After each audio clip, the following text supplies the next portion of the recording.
Esse é o podcast Mente, o lado bom da vida. Um conteúdo sobre estilo de vida e experiências que vão te inspirar. Siga, veja esse e outros conteúdos nas nossas redes, no YouTube, Instagram e também no Spotify. Sejam muito bem-vindos ao podcast Mente. Eu sou o Rodrigo Boss e hoje meu bate-papo é com o Dr. Caio Pina, ele que é ortopedista, focado nas doenças dos nervos periféricos. Trabalhei com microcirurgia dos nervos. Não é isso, doutor? Exatamente. Primeiro, isso. Obrigado pelo seu tempo nesse bate-papo conosco. Agora me explica aí o que significa isso aí, doenças dos nervos periféricos, né? Rodrigo, é uma honra estar aqui. Muito obrigado pelo tempo de vocês. Espero conseguir mostrar como esses nomes estranhos são muito mais comuns do que você imagina. Maravilha. As doenças de nervos periféricos, elas ocorrem quando os tecidos do nosso corpo, que a gente está acostumado a ouvir, osso, ligamento, músculo, tendão, cartilagem, começam a impactar negativamente os nervos, que é quem conta a real história da dor no nosso corpo. O nosso cérebro ele não consegue enxergar bem o nosso corpo, então ele precisa que esses comunicadores, assim como você, contem bem as histórias do que está acontecendo na periferia. Então, o que eu faço é tentar permitir que os nervos percebam melhor o nosso corpo. Com isso, interessante isso. Tentando tirar a dor, devolvendo a sensibilidade, aumentando a força e melhorando a qualidade de vida. Quer dizer, quando eu tenho alguma dor em alguma região do meu corpo, o cérebro tem que ser avisado dessa dor, né? Exatamente. E aí quem avisa para o cérebro seria os nervos. Exatamente. Então imagina que, assim, quando a gente tem um processo de artrose, que as pessoas conhecem bem, o que é a artrose em si? É o processo degenerativo do tecido conjuntivo, do osso, ligamento, da cartilagem, do músculo, da capa do músculo. Isso, de fato, pode já gerar dor, processo inflamatório, mas também seria muito inocente da nossa parte achar que a cartilagem está doente, o osso está doente, o músculo está doente e o tecido conjuntivo em volta do nervo não. E o que acontece no processo de artrose é essa fusão entre um problema de um fato, que é o osso doente, a cartilagem doente, e o problema de quem conta a história, que é o nervo periférico aprisionado em volta desses tecidos doentes. Então, a gente pode tentar substituir por uma nova articulação, ou seja, mudar os fatos, ou tentar contar uma nova história para o nosso cérebro. Então, o que o meu tratamento busca proporcionar para os pacientes é de uma maneira menos invasiva, uma maneira respeitando mais a anatomia do paciente e esse processo degenerativo, mas permitindo que os nervos conduzam melhor essa informação dentro do nosso corpo. Isso é bem interessante, acabar educando ali os nervos, né? É mais ou menos Porque isso. os nervos não tem como mudar não, né? A cartilagem tem como mudar, ou talvez o osso também, né? O músculo, mas os nervos não. A gente ainda não produziu um nervo externo de metal, né? Tá certo que agora, com todo esse hype aí da polilaminina, tá vindo muitos questionamentos se a gente não consegue restaurar os nervos com um novo medicamento.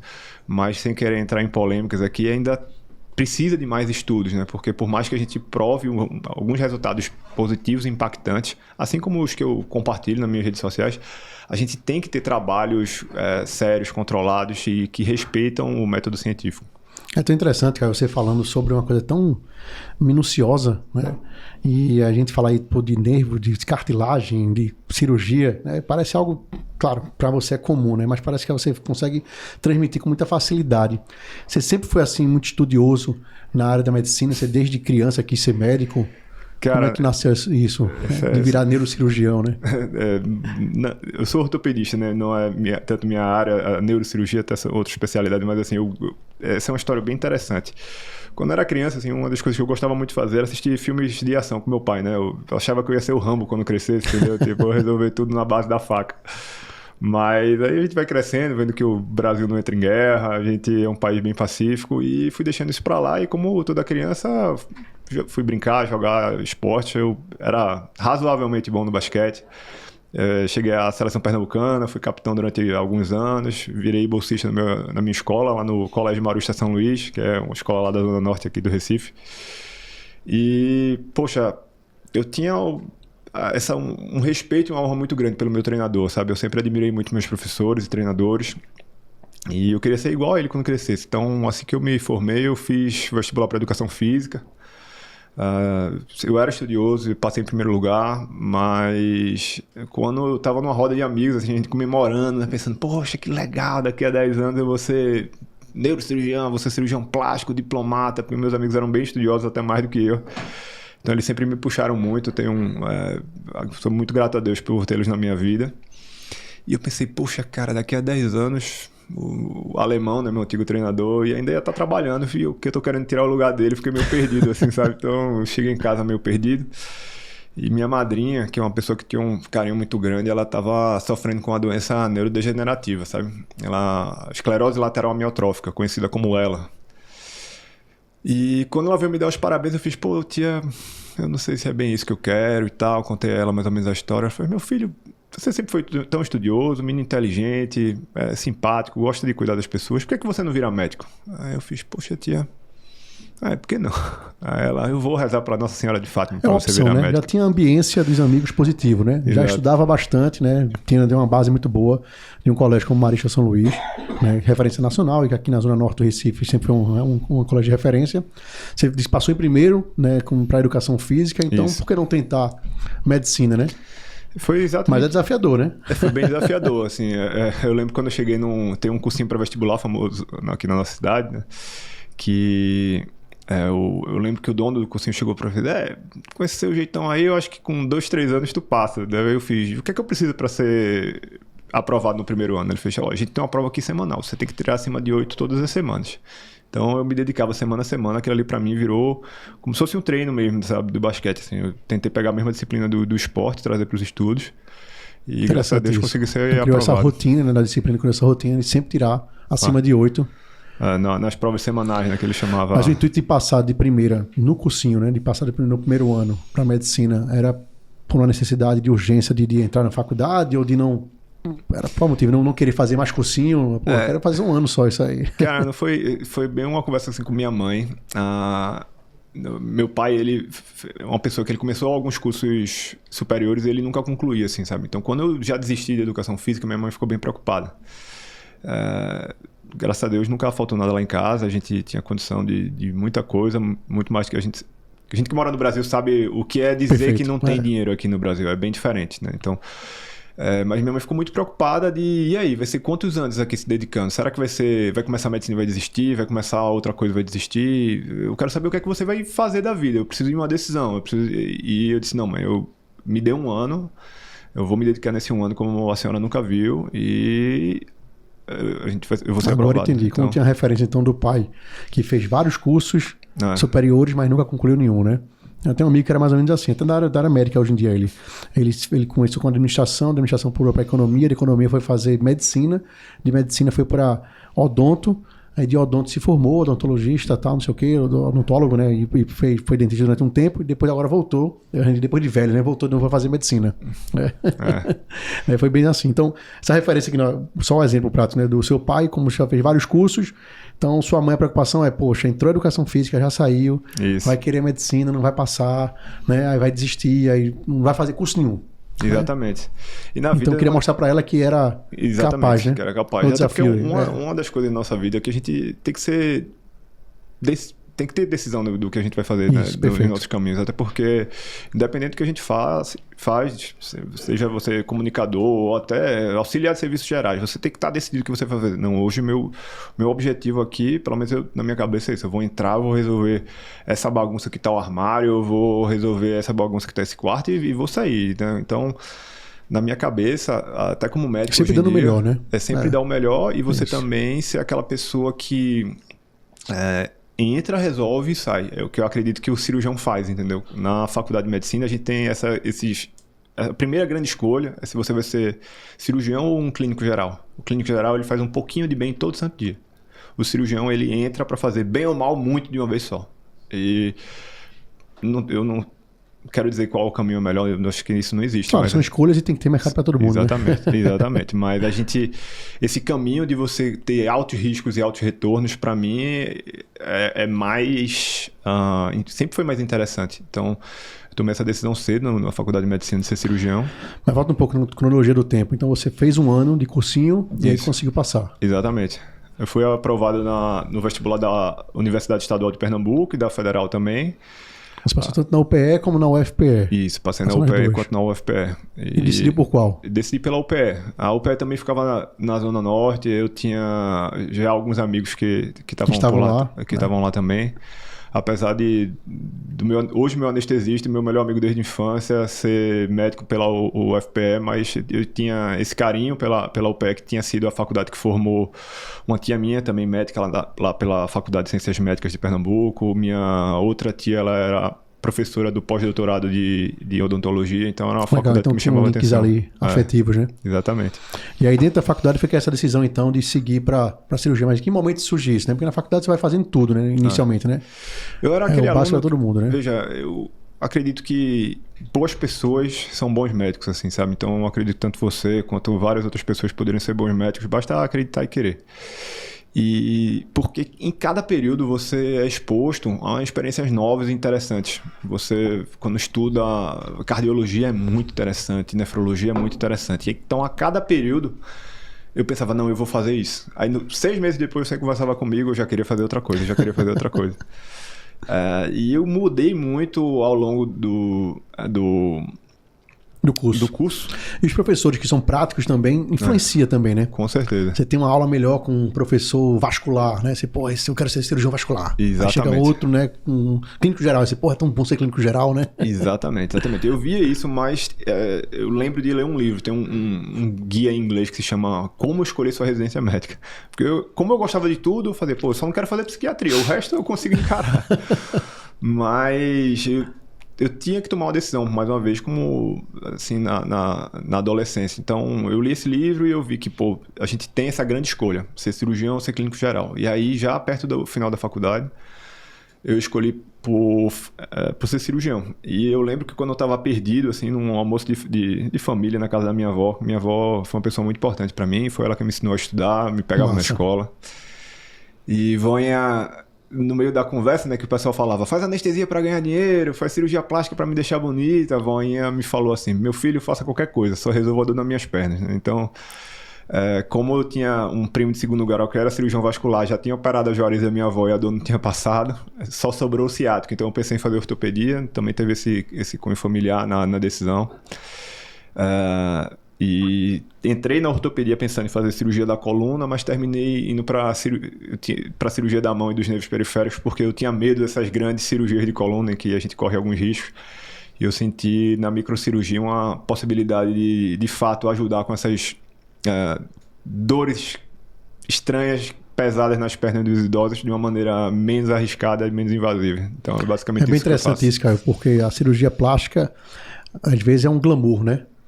E seria um caminho mais fácil. Acho que talvez, estou chutando aqui, mas sei lá, você já tem 12 anos já de medicina, né, de mercado. Isso. Então, imaginar 12 anos quando você se formou, de cada 10 cirurgiões, metade talvez fosse cirurgião plástico. Né? Eu vou fazer cirurgia plástica porque dá muito dinheiro, porque é mais fácil. Lida também com a dor das pessoas, mas é uma dor mais estética muitas vezes, né? E tinha essa alta. E você ir para uma coisa bem específica, né? Talvez a sua disciplina, a sua organização sempre desde de atleta e depois profissional, poxa, eu vou fazer cirurgia focada em nervos periféricos, né? Hoje especialista também em mãos e talvez com o cuidado que tem afetivo também da avó, dizer, resolva o problema das minhas pernas, né? Você ir por esse caminho. E aí tá dando certo, graças a Deus, né? Nessa última década tá dando certo. Graças né? a Deus. E aí conseguiu resolver o problema da avó, ou resolveu de quais avós, né? Essa é uma história bem interessante, assim, né, também, porque quando eu estava na residência de ortopedia, eu entrei pensando em fazer coluna, cara. Só que eu vi alguns pacientes que passaram por cirurgia da coluna e as complicações, que não quero assustar ninguém com cirurgia da coluna, assim, a maioria dá certo, mas as poucas complicações que tem são complicações muito graves. E eu não conseguia lidar bem com aquilo ali. Eu nunca fui um médico que tinha facilidade para dar má notícia de olha, seu pai morreu, sua avó não vai mais estar aqui, enfim. E eu não conseguia seguir nesse caminho. Mais uma vez perdido assim na residência de ortopedia, eu tive um mestre que é cirurgião de ombro, Dr. Enio Sibério. Ele falava, cara, não se aperreia não, escolhe ficar bom em uma coisa. E eu fiz, cara, o que é uma coisa que eu gosto aqui? Então tinha uma cirurgia chamada síndrome do túnel do carpo. É a neuropatia mais comum, que é a neuropatia do mediano na mão. É muito comum em quem trabalha manual. Provavelmente você já deve ter ouvido falar. E eu tentei me especializar nisso. Então comecei a ver muito vídeo disso. Encontrei um senhorzinho que falava de uma forma muito simples de túnel do carpo lá no Canadá.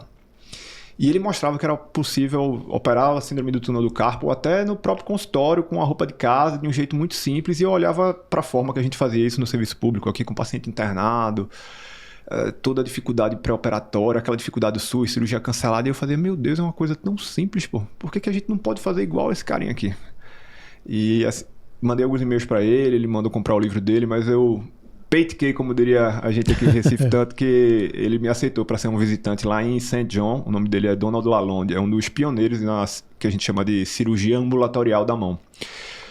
E uma técnica conhecida mundialmente como WALANT, que a gente chama de Wide Awake Local Anesthetic No Tourniquet. Basicamente, traduzindo, a gente está dizendo que é uma cirurgia com o paciente totalmente acordado e consciente, onde a gente não usa nada para conter o sangramento, porque o anestésico local ele já dá conta de permitir uma condição sem dor e um campo visual seguro para o cirurgião. Então, eu fiz essa visita a ele para operar o túnel do carpo, para aprender melhor como operar o túnel do carpo, e ele me ensinou que existem outras síndromes compressivas, outros nervos doentes em túneis pelo nosso corpo. E ele foi me mostrando muito desses nervos ao longo do braço, e ele me colocou em contato com médicos na Suécia, na Malásia, na França. Eu fiz amizade com muitos deles, hoje são grandes amigos pessoais, e inspirado no trabalho deles eu comecei a tratar também os nervos periféricos dos membros inferiores. E com isso eu consegui tratar a dor de muitas avós, assim, né? A minha avó, ela infelizmente faleceu. Ela chegou a fazer quimioterapia e piorou bastante da dor das pernas, né? O quimioterápico, ele deixa os nervos bem doentes e sofridos. Ela entrou no meu casamento assim com muita dificuldade para andar, teve que se apoiar na avó da minha esposa para poder entregar as alianças, né? Mas tratar essas neuropatias dos membros inferiores, para mim, hoje em dia é um motivo de muito orgulho. E também, junto com esses meus amigos de mundo afora, a gente conseguiu publicar alguns artigos científicos bem interessantes, novas manobras de como encontrar esses nervos periféricos doentes, e a gente tem feito um trabalho assim bem diferente, tratando essas dores de pernas cansadas, dormentes, que faltam força para se levantar do sofá, para poder sentar no chão e brincar com os netos. E é onde eu coloco a maior parte da energia do trabalho hoje em dia. Isso é bem interessante, porque culturalmente a gente acredita, claro, que são coisas natural do ser humano, né? É normal a artrite, a artrose, né? É normal o desgaste natural, mas tem como se evitar isso, tem como ou talvez prolongar um pouco esse desgaste, né? Para que não ocorra de forma que acontece hoje em dia, né? A pessoa, sei lá, com 50 anos, 60 anos, já está ali, desde que não tem uma atividade física, né? Ela já está ali sentindo, né, as dores da idade. Eu tive um paciente que me falou uma coisa muito interessante, que é: doutor, eu sei que eu tenho 70 anos, mas não venha me dizer que é da idade, porque esse joelho tem a mesma idade desse, e só esse dói. Então, esse ensinamento mostra que nem tudo é só a idade. Eu também falo no consultório para os meus pacientes, é muito fácil ser ortopedista. Eu escolhi esse caminho, não foi à toa. É porque a gente só tem 4 coisas para fazer, que é tentar te orientar, te passar no máximo um medicamento ali, te encaminhar para um profissional de saúde que sabe como tratar sem te invadir, e depois só tem o caminho de te invadir, que pode ser com uma infiltração, uma injeção, um procedimento minimamente invasivo ou uma cirurgia. Então, basicamente, eu só tenho essas 4 coisas para fazer. De fato, a grande função minha como ortopedista é tentar dar um diagnóstico claro e talvez um direcionamento para o profissional, seja o educador físico, que hoje em dia, para mim, é fundamental no tratamento das dores crônicas, e também para o fisioterapeuta. Esses dois profissionais de saúde, eles conseguem criar estratégias para tentar evitar esse avançar do envelhecimento, vamos dizer assim, do processo degenerativo, para não falar difícil. Mas nem sempre a gente consegue essas estratégias. E assim como a gente precisa fazer pequenas reformas na nossa casa, a gente também às vezes precisa fazer no nosso corpo. E as cirurgias de nervos periféricos muitas vezes são isso, pequenas reformas no nosso corpo. Então, a gente nota que tem o cabelo branco, às vezes a gente tem algum processo degenerativo que o dentista precisa fazer um pequeno procedimento. A mesma coisa pode acontecer com os nossos nervos. As nossas articulações, ao envelhecer, elas podem aprisionar alguns dos nossos nervos. E esses pequenos ajustes podem trazer, sim, um alívio muito grande e tratar essas dores que às vezes parecem da idade, mas é normal envelhecer, mas não é normal sentir dor. É normal envelhecer, mas não é normal sentir dor. Isso é bem interessante, porque a gente se acostuma com a dor, né? E também tem as dores crônicas, que a gente chama, ou hereditárias, né? Ah, não, papai sempre teve essa dor, mamãe, eu também tenho, é do joelho, é da articulação. Né? Quando eu fico muito tempo sentado, eu vou me levantar, né? Fico com a perna dormente. Ah, isso é normal, isso é normal. E as coisas não são normais, né? Então a gente pode procurar um profissional, que seria, no caso, você, né? Para poder entender, né, se essa dor pode ser tratada. Exatamente. Óbvio que a gente tenta se adaptar da maneira que pode. Se eu noto, se você passa muito tempo sentado nessa cadeira em específico e eu sinto um incômodo na perna, nas costas, e você consegue, ao trocar a cadeira, uma melhora, tudo bem, talvez você fique satisfeito em levar sua vida assim. Então a gente sempre tenta se adaptar, mas buscar um profissional logo no início dos sintomas que pode te mostrar com clareza o que é que você está tendo, o porquê você está tendo e quais as adaptações que você pode encaixar no seu dia a dia, talvez seja o melhor caminho, pelo menos na minha opinião. Sim. Então, óbvio que eu sou cirurgião, ganho a vida com cirurgia, mas não é o intuito sair operando todo mundo. A gente quer de fato ser uma pessoa que te ajuda a transformar a sua qualidade de vida, e que a gente sempre começa com orientações, com um diagnóstico correto, preciso. Sempre a gente tenta buscar a ajuda de outros profissionais de saúde, fisioterapeutas, educadores físicos, terapeutas ocupacionais, enfim, o que for necessário para poder te ajudar nesse processo de dor crônica, mas eventualmente alguns pacientes, como em qualquer tipo de tratamento, eles vão falhar o tratamento conservador e aí eles vão precisar da ajuda do cirurgião. Entendi. Hoje eu acho que o seu público também não é só as vovós e os vovôs, né? Tem muitos jovens também aí que estão fazendo atividades físicas e às vezes faz atividade errada, né? O excesso da atividade também prejudica as nossas articulações e acaba também, acho que ele procurando. Teve nos últimos anos, algum acréscimo desses profissionais, de atletas amadores, né? Tem tido muito isso? Sim, isso é um público muito frequente, até porque a gente está na era do wellness, né, do bem-estar, e cada vez mais as pessoas estão procurando performance. E para você performar em alta frequência, você precisa da plenitude do seu corpo. E cada vez mais a gente está atento aos pequenos detalhes. Pacientes, às vezes, que fazem esporte de endurance, como o triatlon, maratonas, ou até outros esportes de lazer, como o tênis, eles frequentemente desenvolvem sobrecargas mecânicas no seu corpo, e essas sobrecargas podem gerar também problemas de nervos periféricos. Um dos meus colegas franceses, por exemplo, ele fez um desses procedimentos minimamente invasivos em Carlos Alcaraz. Outro colega comenta que tem um amigo da Sérvia que, quando estava assistindo as finais o processo das Olimpíadas, em que Djokovic ele teve um processo de dor na perna, e ele já tinha tratado o pai de Djokovic. Ele mandou um WhatsApp lá: olha, ele tá com uma sobrecarga mecânica ali na perna, faça tal massagem aqui para ver se ele não é melhorado. E ele comenta que ele recebeu um WhatsApp do pai de Djokovic agradecendo depois. Então, assim, não sei se isso é bem verdade. Eu ouvi essa história recentemente agora numa viagem para a França, mas os atletas profissionais jovens, eles também podem estar sujeitos a essas compressões de nervos periféricos, dores sutis, perda de força, e são alterações que muitas vezes nos exames complementares passam batido. A gente precisa de um olhar clínico, de uma escuta atenta para poder identificar esses problemas. Que é onde eu queria chegar. Os atletas amadores, né? Vamos se inserir aí nesse âmbito. Eles devem procurar como prevenção também.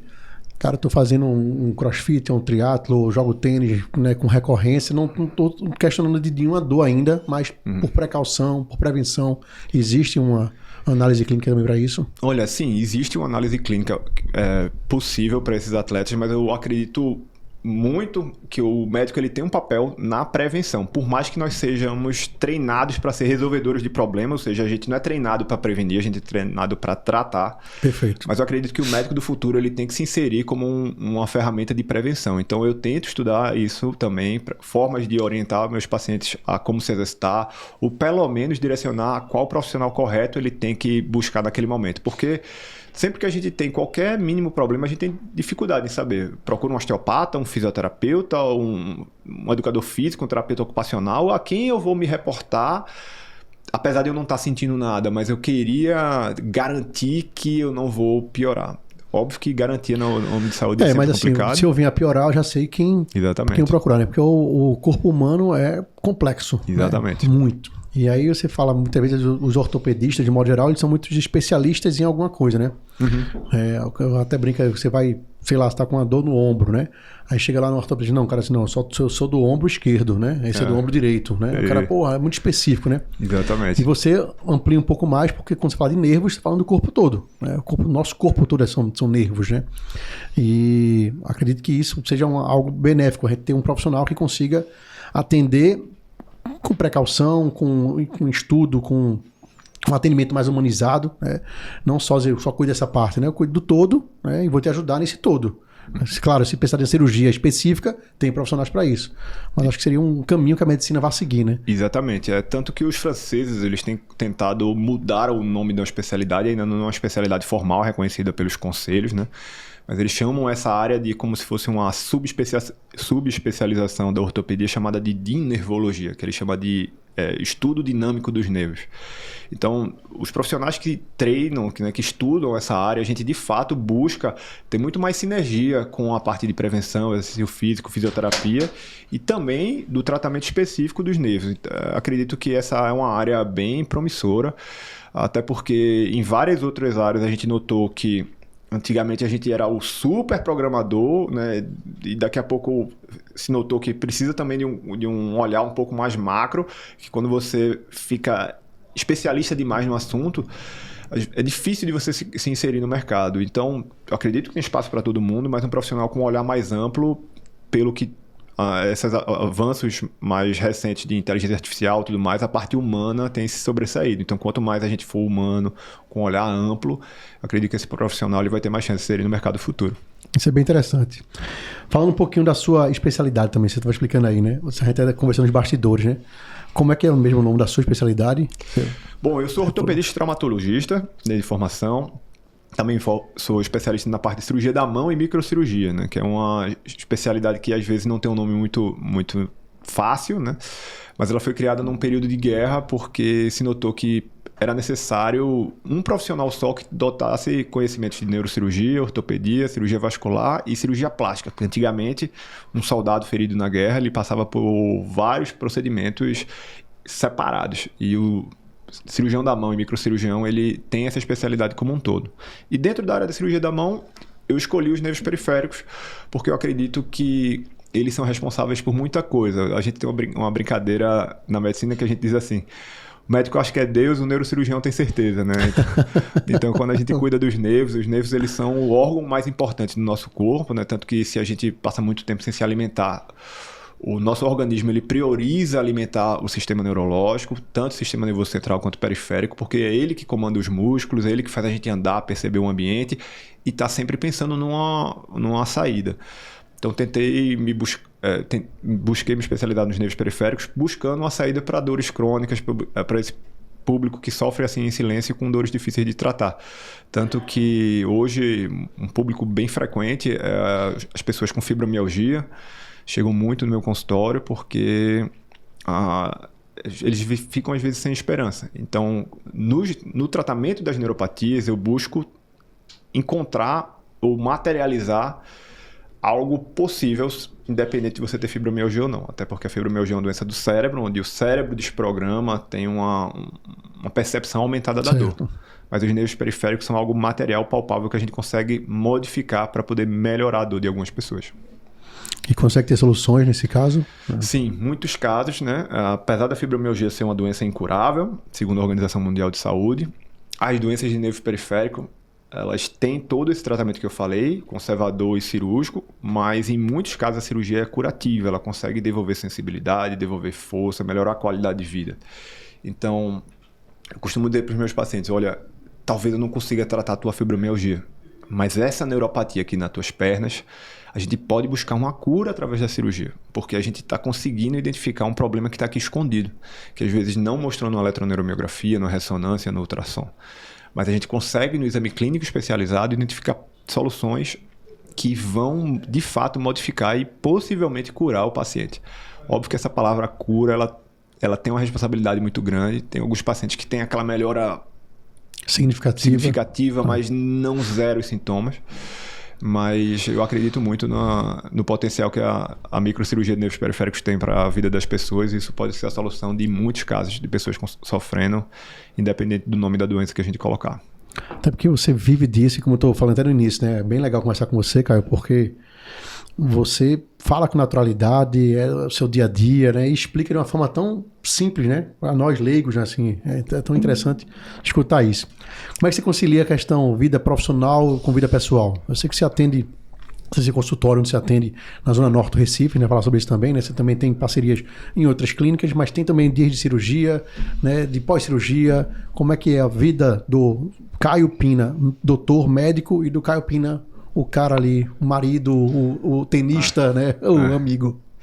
Bom, basicamente a minha rotina começa sempre com atividade física no período da manhã. Eu cheguei a ser obeso com 126 quilos, que é 36 quilos a mais do que eu tenho hoje.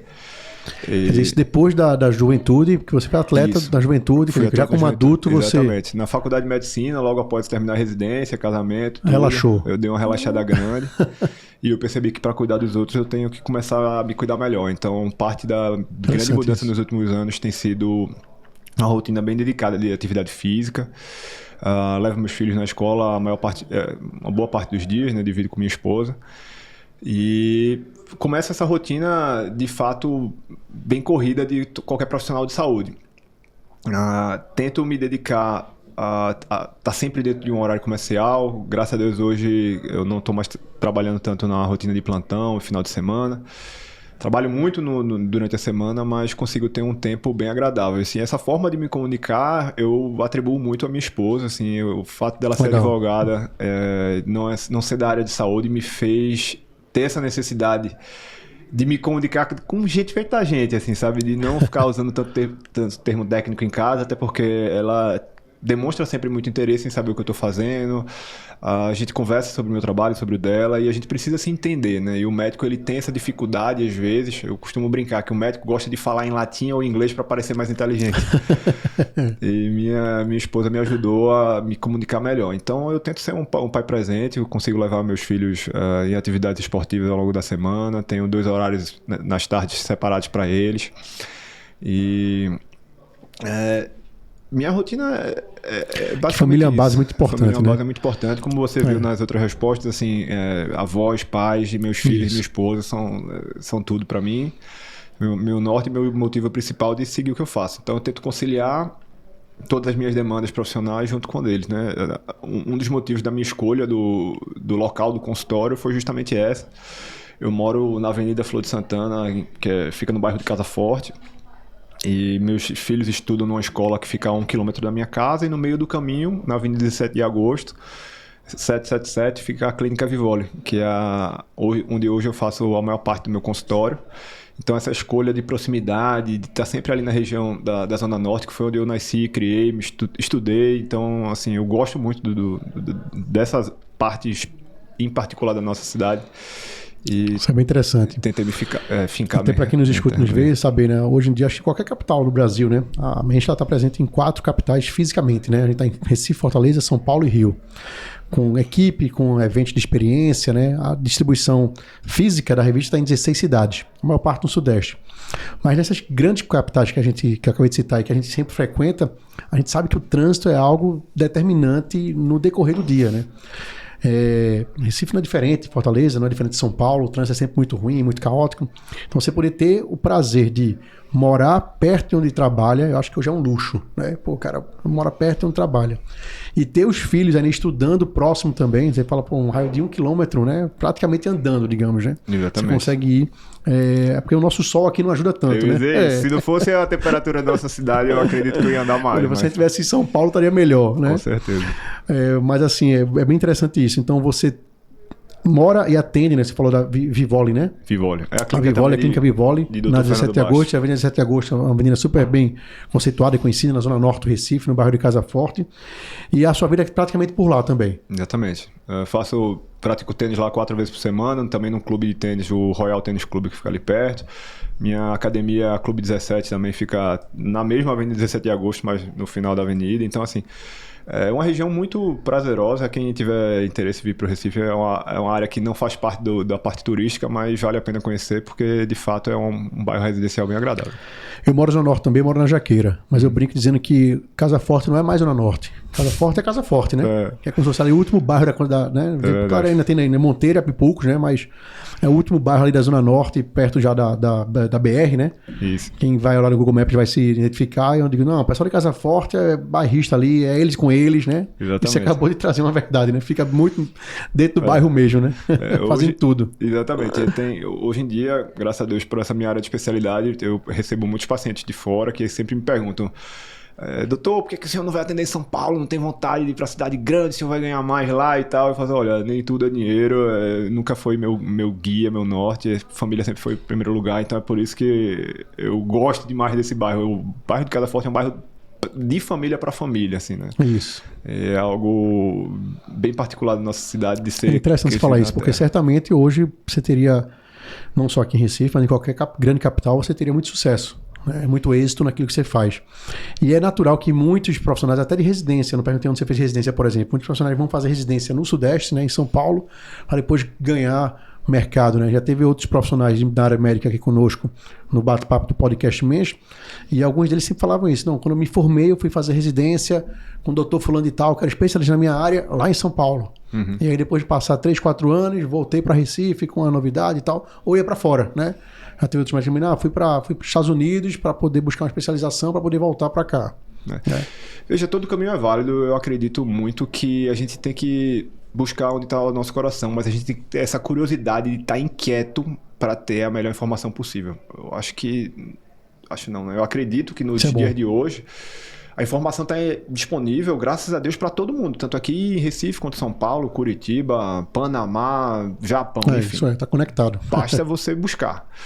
E com a velocidade das coisas, do aprendizado, a gente tem essa oportunidade de, às vezes, viajar e fazer um curso de uma semana, 15 dias, 3 dias, e pegar de maneira rápida, às vezes, aquela ponta de lança do conhecimento técnico, que foi basicamente isso que eu fiz nesses meus pequenos intercâmbios em outros países.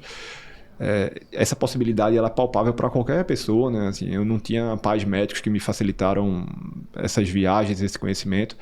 Então eu escolhi ficar próximo da minha família, mas buscar viajar e me atualizar fora da maneira mais breve possível, né? Eu tenho um lema que é assim: o último avião a sair, o primeiro a voltar, né? Então sempre que eu vou fazer essas viagens, eu tento me encaixar nessa janela de intervalos, assim. Então é isso. Eu acredito que ir para São Paulo, fazer residência fora é válido para algumas pessoas, para outras, se você tiver essa curiosidade de buscar o que é mais novo, dá para você se formar em qualquer lugar.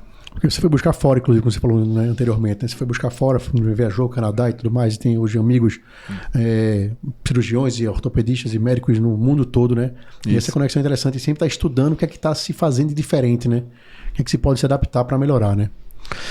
Me diga uma coisa, se você pudesse voltar assim no passado, né? Olhar para o eu do passado, né? O Caio Pina, o Cainho ali com 10 anos de idade, né? 10, 15 anos, talvez 15 anos já seja um adolescente, né? Mas o que é que você poderia dizer para ele, né? Durante essa trajetória toda, que você não escolheu a medicina, acho que é a medicina que ele escolheu, né?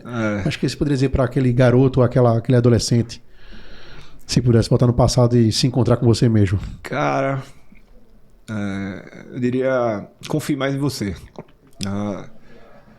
Muita dessa mudança pessoal e desse posicionamento, às vezes de comunicação e tudo mais, foi de fato trabalhar uma forma de confiar mais em mim. Confiar que a gente consegue se formar bem estando em Recife, Pernambuco, que a gente consegue ser relevante para outras pessoas que moram tão longe, se posicionando bem nas redes sociais, e que a gente consegue ter sucesso profissional, familiar, pessoal, quando a gente de fato acredita e confia tanto em nós quanto em Deus. Então, eu sinto que o Caio, da parte infantil, adolescência, ele precisava talvez ter um pouquinho ainda mais de confiança, que foi o que eu precisei trabalhar tanto ao longo desses últimos anos. Bacana. E de futuro, o que a gente pode trazer aí para quem nos escuta e nos assiste, sobre o Dr. Caio Pina, o que é que vem de futuro? Bom, no futuro planejo cada vez mais publicar novos trabalhos relevantes nesse mundo dos nervos periféricos, continuar a minha atuação lá na Clínica Vivola, em Casa Forte, e tentar trazer cada vez mais esperança para os pacientes que sofrem com dor crônica, né? Óbvio que a gente não vai ter todas as respostas, todas as soluções, mas eu gosto muito de uma frase do Ariano Suassuna, que ele fala do realista esperançoso, né? Que o otimista é um tolo. Não sou pessimista nem otimista, né? Isso. Os pessimistas são os tolos e os otimistas são ingênuos. Exatamente. Eu prefiro ser um realista esperançoso. Então, assim, é isso que eu busco todos os dias no meu consultório, na minha vida. Ter esperança que é possível superar algo tão difícil quanto a dor, mas de uma maneira realista, palpável e simples e fácil, como a gente tenta se comunicar aqui. Você se comunica muito bem, né? Isso é muito bacana. Bom, a gente já está chegando na reta final, mas antes eu queria saber o seguinte. Hoje você falou dessa sua rotina, mas hoje você segue alguma religião, você tem algum mantra? Como é que é a sua conexão com o divino, com o Criador, com Deus? Tá. Hoje eu congrego na Igreja Anglicana do Espírito Santo, conhecida como Paz ZN, que fica ali no bairro do Espinheiro. É até engraçado porque um dos vídeos que viralizou na minha rede social fala dessa conexão com Nossa Senhora de Fátima, que minha madrinha era devota de Nossa Senhora de Fátima. Tive formação católica, mas quando me casei com minha esposa, eu comecei a congregar na igreja dela. Hoje estamos com a assiduidade um pouquinho abaixo do que nós gostaríamos, né? Esse período de verão a gente costuma ir muito para a praia. Mas tento manter uma rotina espiritualizada. Sempre quando eu coloco meus filhos para dormir, a gente tem o hábito de agradecer o dia de hoje a Papai do Céu, e eu sempre muito bom isso. Peço para eles agradecerem a Papai do Céu a coisa mais legal do dia. Então sempre também é um momento em que eles me contam esse momento surpreendente do dia deles, e frequentemente essa resposta dele deixa a gente meio sem chão, assim, né? Você sabe como é criança. Eles notam alguns pequenos detalhes que... Pra gente passar despercebido, né? Então, que idade os dois estão? Minha filha vai fazer 6 anos semana que vem. Meu filho mais novo tem 4 anos, né? A Luísa e o Matheus. Estão bem novos, né? Meus já estão com 12 e 14. Né? Mas ainda assim é uma nova fase também. É bem interessante a gente escutar, porque pro nosso dia a dia a gente já está numa rotina, né? Rápida, agressiva, e às vezes se torna até uma rotina também, um momento de agradecimento, de oração, mas que, como você falou bem, né, os filhos às vezes trazem uma sutileza, desperta algo que a gente não estava percebendo, né? Fala de uma conquista que para eles, né, foi importante no dia. Isso é bem interessante. Acho que isso que de fato move a gente, né? Exatamente. O desenvolvimento dos nossos filhos é algo muito particular, assim, né? Eu tento pelo menos uma vez na semana fazer a tarefa junto com minha filha. Minha esposa, ela consegue manejar isso um pouco melhor, mas é impressionante ver cada palavra nova que eles conseguem ler, enfim, tudo isso pra gente é um crescimento. Cada conhecimento deles, né? Exatamente. E você falou que tem 2 vezes na semana, você consegue também se dedicar a eles, né? Isso, exatamente. 2 tardes, né? Isso é muito interessante também.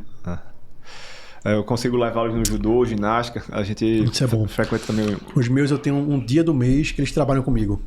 Eu digo que eu trabalho desde quando estava com 4 anos de idade. Né? Então, tem um dia do mês, vamos trabalhar com o papai. Para onde eu for, eles vão. Entendeu? Se viesse aqui para um podcast, estaria aqui comigo. Se fosse dar uma palestra, se fosse para uma reunião importante, se fosse... Enfim, para onde eu vou, eles estão comigo. E já foi educando desde criança. Foi 2 coisas que eu consegui.